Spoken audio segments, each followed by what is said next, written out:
Jeder sagt, übernimm Verantwortung. Klingt so einfach, so sauber, so erwachsen.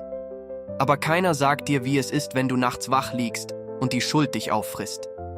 Wenn du in den Spiegel schaust und nicht weißt, ob du gerade stark bist oder einfach nur kaputt. Verantwortung heißt, Fehler zu tragen, die dich innerlich zerreißen, heißt weiterzumachen, auch wenn du alles verloren hast, was dich mal gehalten hat. Heißt, den Schmerz deiner Kinder zu sehen und trotzdem nicht zusammenzubrechen. Alle reden von richtig und falsch, doch keiner sieht, was es kostet, einfach da zu bleiben. Verantwortung ist kein Wort. Es ist ein Gewicht, ein Schatten, der bleibt, selbst wenn das Licht längst ausgegangen ist. Und wenn du das liest, flieh nicht vor deiner Dunkelheit. Trag sie, denn nur wer sie trägt, kann irgendwann wieder frei atmen. Wenn du fühlst, was ich meine, dann schreib einen Kommentar.